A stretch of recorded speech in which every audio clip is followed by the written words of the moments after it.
Hi, I'm Bruce Lorincz. This show's called Bruce on the Loose. I talk to people in the school system, city government, and business community. Sara Kopacko is with us today. Sara, thank you for joining us and giving us information about what you do during the day. And it's not an easy position as the student wellness and also mental health coordinator. Exactly. Yes, thank you for having me. I would imagine your educational background really has helped you with your position. Where did you go to school? Yes, so I mean 100%. So I did both my undergrad and graduate studies at The Ohio State University. My undergrad was in education, and pretty quickly in my student teaching experience did I learn that while I wanted to work in the schools, I wanted to work in a different capacity. So I was able to meet students who had needs much greater than their academic needs. And so pretty quickly I went immediately into a social work degree and became a licensed school social worker. And I was actually in Columbus for a bit of time and then came back here about 4 years ago. This area, Medina County, is home for me. So we came back home and I've been in the district now about 4 years, but this is the first year that we've had this position. And we've been learning a lot and it's busy. So you originally wanted to be in the classroom and you kind of shifted. You kind of realized that there was really a need for you to get in your new job possibility. And have you enjoyed the switch? I very much enjoyed it. You know, one of the things, and all teachers know this, but that when students' needs aren't met, they can't learn. And my favorite thing about education was working with students and getting to know them, and the privilege of kind of knowing some of the struggles of their families that they have. I wanted to partner with them and come alongside them to see if we could support them to get their kids in a place where then they can learn. Mentors along the way? Did you have any veterans that have helped you and pointed you in the right direction? Yes, I have been so fortunate to have many phenomenal mentors, from previous bosses to softball coach, people who believed in me and pointed out my strengths that I still take those comments with me. So I was in the Wadsworth City Schools districts for a while, and there is a lady there, her name is Tammy Santa. She is a social worker, and I feel like started in the schools before social workers were in schools. And the program they have created there is very expansive and incredible, and she really taught me everything I know, which allowed me to move away and feel pretty confident coming to a district and starting to figure some things out. Do you work mostly with high school students, or do you also venture into the middle school and maybe elementary? Yeah, so this position supports the entire district. Wow. And so we serve families K through 12. Another portion of this position is some district-wide initiatives that we've been working on. And you know what's interesting is one of the things that I've learned is, especially at the lower levels, we mostly are working with families. Our school counselors, we have one in every building, which has been incredible. And so they work closely with students and families, but they really can, come alongside the students every day. So at that level, I've mostly been working with the families. And then as the kids get older, we start bringing them into these conversations, preparing them for some independence.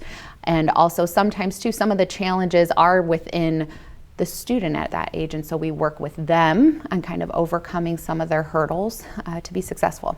I would imagine that is a great advantage, knowing a student maybe in the elementary, in their transition. They're in a new building, 5th and 6th, which Yes. we're in the process of constructing a new one, by the way, and then 7th and 8th. And in high school, you really get to know the family pretty well, I would imagine. That's the goal, is that we will continue this partnership and this relationship. Some of our families already have kids in multiple buildings, and so we kind of work very collaboratively in that way. But we do, a lot of these families, we hope to be able to kind of stay in touch with and continue to partner with as their kid continues to grow and get them through. There's been a lot of comment about COVID-19 and its impact on education, the grading scales and what the students have achieved have not been what previously were thought of. Mm-hmm. But really mentally, the kids were isolated, and school was a really nice place for a lot of students, and they really profited from being in school, didn't they? They did, yeah. That was, not only was it an incredibly challenging time for so many people for so many reasons, but even as we think of our kids developmentally, they were in a time where their social development is pretty huge. As we think of especially our intermediate, our middle school, we can all kind of think back to that time. That was probably weird for us socially, and for most people, it's an awkward time, but then those kids were home, and most of their social interaction was happening over the internet or over social media. And I think that among other reasons is one of the things that they maybe have come out of this struggling, whether it's kind of having to come back and re-enter into the world without a couple years of typical social practice during such a developmental time. But also, I think there was a lot more time spent on social media. All of us spent far more time on the internet in general because we couldn't go anywhere else. And I think that was a detriment as well. Far more time on social media and less time being out interacting and giving our brains a break from that constant bantering that can be there. Some experts suggested that maybe students and adults could get into hobbies, could do something different, maybe work out and walk or lift weights or collect stamps or chess or something that they may not have done before, to go ahead and maybe read, do some things that they wouldn't do normally to help them out mentally. Yes, and so one of the things with just the internet, social media, online, our brains are so stimulated, which is sometimes why it feels so good, why we catch ourselves scrolling 40 minutes after we had planned to stop. And so now it's almost what we're encouraging people to do is to find activities that are still stimulating, but not to the level of engagement of a YouTube, of a TikTok. And a lot of that is going outside, doing things that are slower, doing things that aren't popping up in your face so quickly, and really giving the brain a break from that level of stimulation. And with the weather turning, I don't know about you, but it just feels so hopeful when the sun comes out like this, that even we just telling people just go outside and close your eyes and feel the sun on your face and have a moment of mindfulness, and it really quiets the brain, even for 30 seconds can be really helpful. You talked about the interaction you have with the counselors. You talked about the elementary, but really, probably the front line are the teachers. If let's say they get a new student coming in, and we have a lot of growth in Wadsworth, and people coming in, and they can kind of get a gauge right away, especially the veteran teachers, kind of get an idea of the learning ability and the students, especially small, will say something about what's going on at home, and then the counselors may get involved, and then you would be the third link. Exactly. How does that work? And also we need to throw in our resource officers who I've talked to in the past, and they are a gem also, aren't they? Yeah, they're great. No, and truly, our teachers are our eyes and ears. Like you said, they are the front line. And not only are they experts in their field and they are experts in teaching, but they are experts in caring for children. And so a lot of times they're the ones that, like you said, they hear a story that just kind of worries them, or they notice that a kid's coming hungry every morning. A lot of times our teachers are the ones that are making sure breakfast is had. And then very quickly, and again, we repeat this so many times, but it has been such a gift to have a counselor in every building, because that teacher always knows that they're there and can get them involved. And then when the counselor, wants some additional support, or maybe the family needs some additional resources, or, maybe we need just more time outside the school with the family, is kind of when I get involved. But it's a complete community effort with our school resource officers within the county. We have a lot of partnerships and coalitions that we utilize to come together for prevention efforts or for support and things like that. So it definitely takes a village. We talked about new students for a minute, but also our teachers are dealing with, you talked about the compact, and certainly we have hosting programs, and those students are working hands-on in carpentry, truck and diesel, those types of things, food service, and they really learn their craft very well. But again, there could be students from Barberton, Copley, Norton, that we deal with, and would if there was a concern about a mental health, would it come to you, or would it come to the homeschool at Norton or Barberton or Copley? So we always work collaboratively. Okay, right. Because similarly, we have students that go to those schools Sure. too. Oh, that's so that's if correct. there's a concern, what we immediately do is work collaboratively with that homeschool. And typically that's what the counselors will do. They'll reach out, let's say Norton, and so they will reach out to the Norton counselor and work together to make sure that the students' needs are being met. Sometimes the counselors already have a relationship with that child, is already working with the family, and for us it's just we're making sure that was on their radar since it was brought up on ours. But yeah, we definitely work collaboratively as a group, and then even the Four Cities Compact, we're kind of fortunate here in Wadsworth that they're stationed out of our administration building, and so we've gotten to know that staff pretty well, and so we can work with them too as we work with all of the students. Roger Wright's retiring. I tried to tell him he'd get a 5-year extension, but he just said, no, thank you. Right. So we'll have to have him on just before he leaves, but Yes. go way back with Roger. What a Roger's fine great. administrator, and really has everything together. What about parents? You're dealing, we talked about your interaction with teachers and administrators, and a lot of grandparents are raising children today. Yes. Your interaction with grandparents and parents. Could you talk about that for a second? Absolutely. Sometimes what parents or grandparents need are just a thought partner. They've run into this stumbling block with their child, and it could be that it's some school refusal, they don't want to come to school, or they just notice and are concerned about their mood. And so it's getting together with that parent and just kind of listening, maybe kind of collaborating on some ideas, or even linking them to some appropriate resources, whether that's therapy or mentorship or that sort of thing. You're spot on. We are seeing a lot of grandparents raising their grandchildren, and I think there's a lot of reasons for that, but not too long ago, one of the big things we were talking about was the opioid epidemic, and we say that a lot of the kids we have now are the children of that epidemic. And so for some children that resulted in being raised by grandparents, or for some children that resulted in a lot of trauma that then stays with them and comes to school every day. And that's also something we're navigating on top of the COVID stuff. And one of the things I feel for grandparents, because even I'm a parent myself, and considerably younger than the grandparent parents, and navigating internet and social media, our access that our kids have, as someone in a younger generation, is overwhelming and a lot of work and confusing. And so for our grandparents who, this kind of stuff didn't enter their lives until maybe their children were even grown and out of the house, it can be quite a big task to try to stay on top of some of that and even be aware of what's going on. And so, we're doing some things. Beth Beal is our prevention specialist, and Phil Luthman is our director of tech. They put on a phenomenal presentation on all the things you can do to try to create barriers for our students around those things. And it was incredibly informative, but it's a lot, and there's a lot of learning to do to be able to do some of that stuff. So it's definitely a challenge.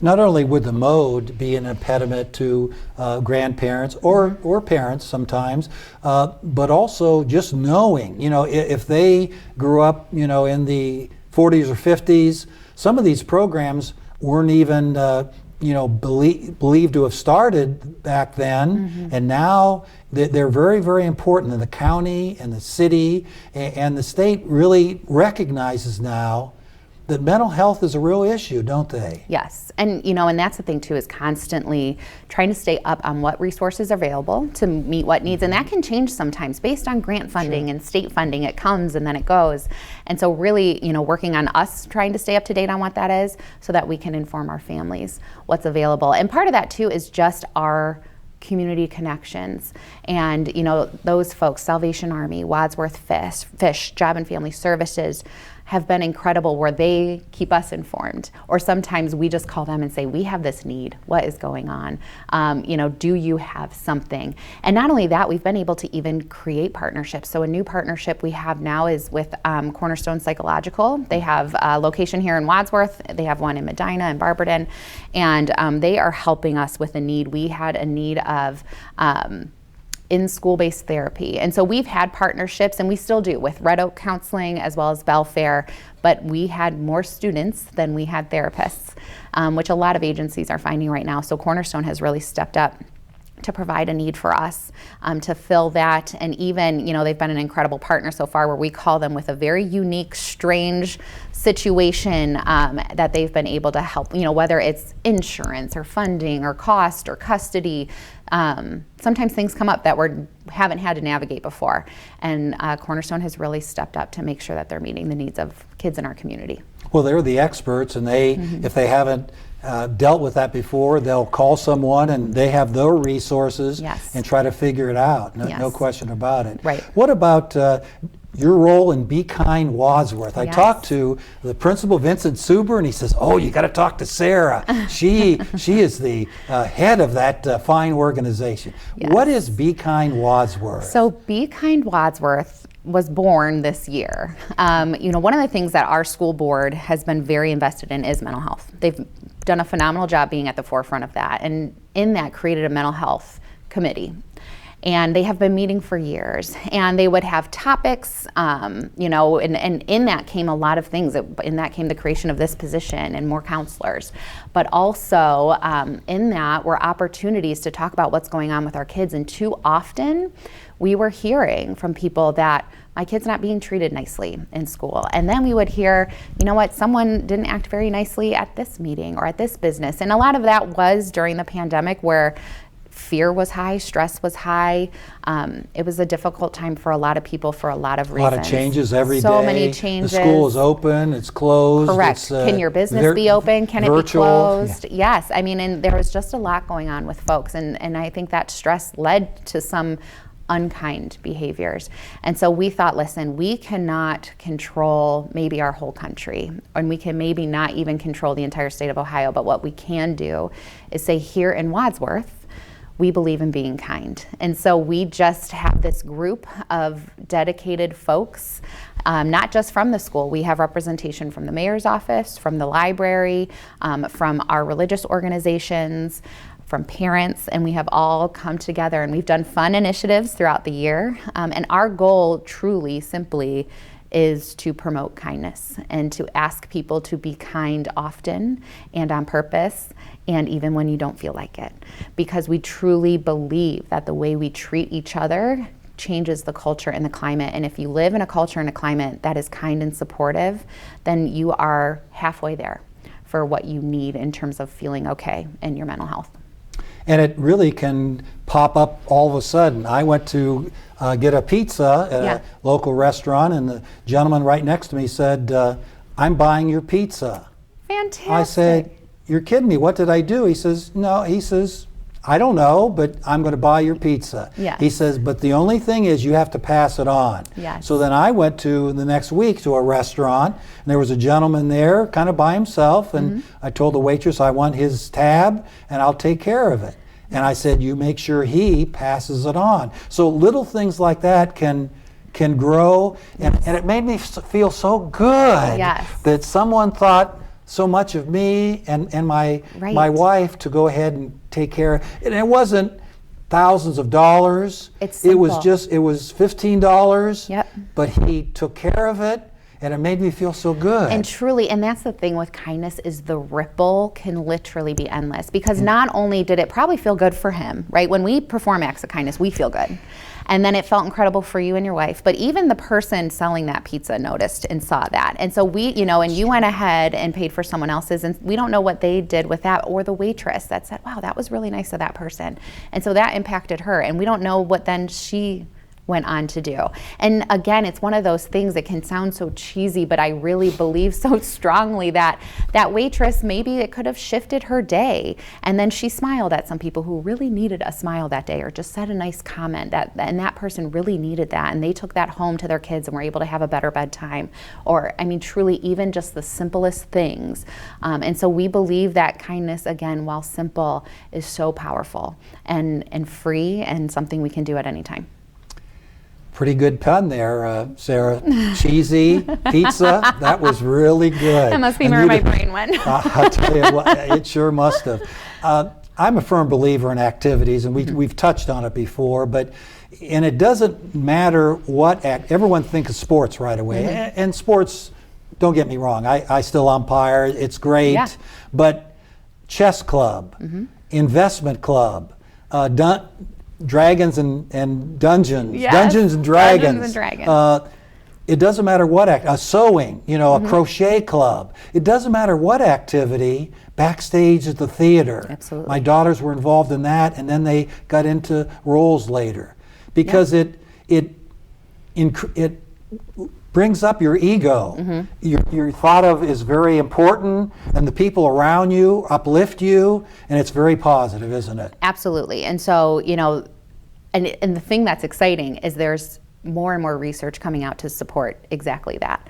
So, one of the things we talk about so much now is trauma and how it impacts people and how it impacts kids and how it impacts learning. And, sometimes it can feel very doom and gloom. So we want to also remember and study and research, how do we counteract that? And one of the things is resilience. And some people think that resilience is something you either have it or you don't.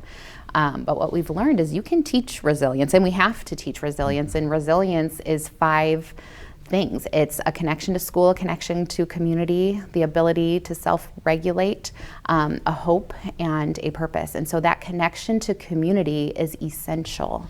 And within our schools, we try to create as many opportunities as possible. Like you said, we have sports, we have an incredible music program. But then the other thing too is students come to teachers with ideas and interests. And we have these phenomenal teachers that say, sure, I will be your sponsor, or I will be, kind of the one that helps you out. And so we have clubs. It's called something about strategy games, but like Dungeons and Dragons Club. We have Anime Club that was created by students. You mentioned international club. We have an international club. Because we have some we're a shrinking world, aren't we? Yes. What happens in Europe does impact little old Wadsworth. Yes, and it's cool too. They talk about the different foods and that sort of thing. And so just as many opportunities. We have Huddle, which is a peer program, prevention program, lots of leadership opportunities that we try to provide for our students. And then even things that aren't super, they're not maybe a club, but we have students that will peer with some of our students who have multiple disabilities. And so you see them in the mornings, they have a coffee cart where our students with disabilities learn to make and sell coffee, kind of small business skills. And you'll see some of our students who pair with them, to walk with them, help them out, coach them through, encourage them. And so that's our biggest thing. The other thing too is the CDC just put out the youth risk assessment. Every 10 years, they compare the data from 10 years ago to now. And so the most recent one, 2011 to 2021, came out. And the numbers weren't great. We've talked about it, the mental health, everything, kids are struggling. And the biggest recommendation they made for schools is we need kids to feel connected. And so whether it's they have a Wadsworth shirt, or they are, their name is known when they walk in the building, they can participate in the PEP assembly, they can belong to something and feel like this is my home and this is mine, is one of the biggest things we can do for kids. You may be creating a career if the person that tags along with the coffee cart and really helps out the people with handicaps or conditions that they can't be in a regular class. It may motivate them to be a teacher. Absolutely. And special ed teacher. And certainly we need teachers this day and age, and it's something that might motivate them to go on to higher education, become an educator. Absolutely. Letting our kids discover their passions, practice their passions, see what they love, can give them some guidance on where they want to go next. Years ago there was a program called Random Acts of Kindness. Yes. And it kind of dovetails into your organization, but people did it and then they kind of forgot it. But there's nothing saying that you can't buy a lunch for someone and then do it a couple months later. It perpetuates. Absolutely. And then I would think, again, you feel awfully good about yourself. Yes. and that person kind of looking around, who helped me? Right. And they're kind of guessing and said, boy, I guess I got to do this too. Right. Yes. And and so there is still randomsactsofkindness.org. They're still around. We get a lot of our ideas from them. And you're right. There are times of the year, especially within the schools, right? I think November was International Kindness Day, and February is a week of kindness. And so those come, but our goal with Be Kind Wadsworth is that it's year-round. We want to just constantly keep that message out there, friendly reminder, please be kind to one another, be kind to yourself, and we together have a kinder community. Suggestions you have? We have a little over a month to go and school will be ending. And everyone says, oh, teachers have all that time off. But you're probably thinking, and especially you, and looking at the research, looking at what's happening. Any tips or suggestions for parents, for students over the summer? I would think that for some students, that is probably a difficult time. It can be, especially for our students who maybe haven't found their thing yet, or maybe families have a harder time, whether it's paying for a camp or the transportation even just conflicts with work and that sort of thing. We know that all humans typically do better on a schedule and a routine. And so even if it's just something about every morning, you know, encouraging a behavior, a chore, a walk, a something, can kind of be helpful for your student, or even as much as possible, and it's a pain and it's hard, but limiting the time we can spend online, because again, it's one of those black holes we don't mean to spend so much time on, and then we get there, and so going outside. I know the library has a lot of programs that it will honor people for how many books they've read or activities. Their summer That's reading really program. good, yeah. They do, and they're doing that this year. They're one of our Be Kind Wadsworth partners, and so in addition to books read, there will also be kindness challenges within that same game board that students can win prizes for. The other thing, Sweets on High is a candy shop here downtown, and they donated an old gumball machine that the library has spruced up and fixed up and filled up with either kindness challenges or comments of kindness. So that'll be at the library too. So the library is an incredible resource for over the summer. And if families, you know, if food is one of the things that kids get at school, they get breakfast and lunch if their families qualify.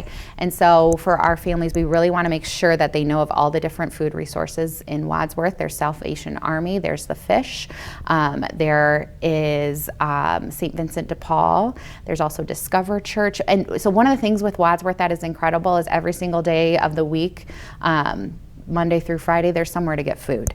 And so the Salvation Army created an incredible calendar that lists what days, when, where, how, and so that's not something we should see for a family. We want to make sure that they have those resources, so that's not a challenge.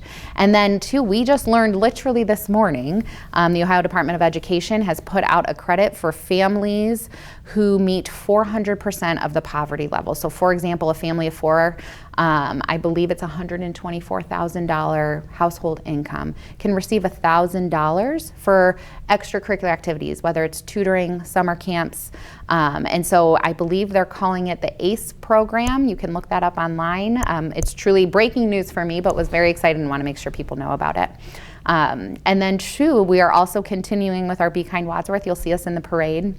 We are working with a community member named Chris Tackett on a community day in June 11th to just get the community together and just to have fun and enjoy one another. And then you know, we also will continue with making sure that families are supported while, you know, it seems like summers are off for our staff, but when people work with kids, they're working all the time. Sara Kopacko, I've learned a great deal today. Thank you very much for all you do and all your coordination with the teachers, administrators, and your and the resource officers. Thanks for viewing Bruce on the Loose, and we will have Teresa Berry next week for Marion's Closet. So hope you can see that show. Thank you.